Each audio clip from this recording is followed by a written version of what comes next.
Əziz həmfikirlərimiz, əziz ictimai nəzarətçilərimiz və Azərbaycanda ictimai fəallarımız, mən bu günlərim İctimai Nəzarət Təşkilatı olaraq Gəncə bölgəsinə, yəni oradan da Qərb bölgəsi, ümumiyyətcə Qərb bölgəsinə tanışdıq və bəzi problemlərin araşdırılması üçün ezam olmuşam. Çox istərdim ki, sizlərlə tam yaxından fikirlərinizi alaq, hansı çətinlikləriniz var, hansı problemləriniz var, hansı həllini tapıb, hansı həllini tapmıyor. Biz bir olaraq bir yerdə bunların nə cür həll edə bilərik və xalqımıza, cəmaatımıza, dövlətimizə hansı dəstəyi, hansı töhfələri verə bilərik. Ona görə də istədim ki, ictimai fəallar olaraq bugün hər birimiz bir yerdə toplaşıb, o fikirləri öz aramızda araşdıraq və həlli yollarını ortaya çıxardıq. Və bilirsiniz ki, öncədən də demişəm, bizim bu təşkilatımızın işi sırf könüllülük prinsipi daşıyır. Burada yəni hər ictimai bir fəal, ictimai nəzarətçini bir qırağa qoyduqdan sonra bilirsiniz ki, bizim təsis elədiyimiz nizamnamədə də onu əsas götürmüşük ki, Konstitusiyanın 94-cü maddəsinə uyğun olaraq biz bu yola çıxmışıq. Burada hər bir vətəndaş könüllü, yəni fanat olmalı. Yəni üzdə başqa, daxildə başqa yox. Həqiqətən də dövlətini sevib, öz canını dövlətin yolunda fəda etmək, fədakarlıq etmək dərəcəsində bu işə yanaşmalıdır. Yəni burada heç birimiz maddiyyat güdmürük. Hər birimizdə mən elə gəlir ki, bu təşkilatın 90%-i elə bir yaş dönəmindədir ki, elə onlara bu iş yaraşır.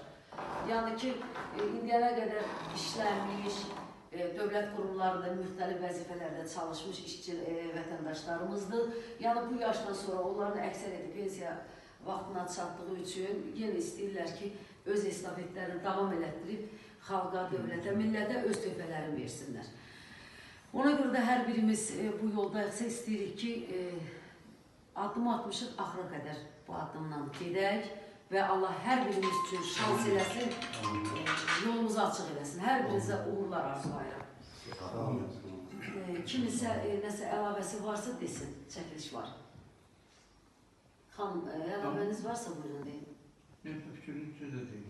Əlavə bundan ibarətdir ki, əlavə gəldiyiniz üçün sizdən təşəkkürümüzü bildiririk. Bir sədr olaraq, bir xanım olaraq, Sevinç xanım, çox sağ olun ki, gəlmişsiniz və bu gözəl təşkilata sədrlik edirsiniz.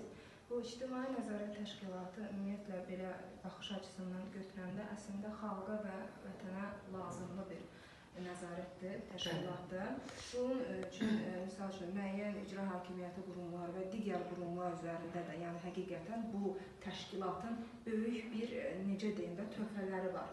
Yəni, böyük bir uğurları var. Mən də sizin bu uğurları həqiqətən izləmişəm və görmüşəm və həqiqətən də çox istəyərdim ki, sizinlə əməkdaşlıq edib bu təşkilata üzv olub, sizinlə bərabər, yəni qoşulub, çalışıb işləməyə çox istəyərdim. Çünki özüm də işləmişəm rəsmi dairələrdə, qurumlarda. Ona görə işin gedişatına, sənədləşdirmədir, dövlət işlərində proseslər necə gedir, müəyyən qurumlarla necə rəftar eləmək lazımdır, vətəndaşlarla görüşdə nələrə diqqət etmək lazımdır. Və bunların hamısını öz töhfələrini, öz məsuliyyətini bildiyim üçün və sizinlə də həqiqətən əməkdaşlıq etmək mənim üçün şərəf olur. Sizin də əgər icazəniz və təbii ki, razılığınız olarsa, siz bir rəhbərsiniz və mən isə bir vətəndaşam və sizin müraciət edirəm. Və həqiqətən də bir daha sizə və əməkdaşlarınıza dərin təşəkkürümü bildirirəm.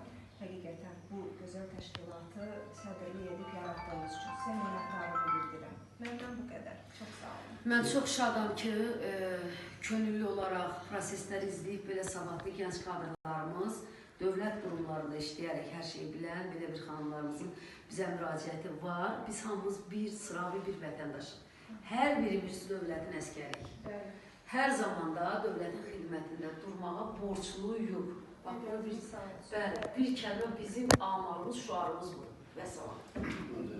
Buyurun. Sevşan, önce mən sizə yenə xoş gəldin deyirəm. Hər bir kollektivimizin adından, hamımızın adından zəhmət çəkib gəlmişsiniz.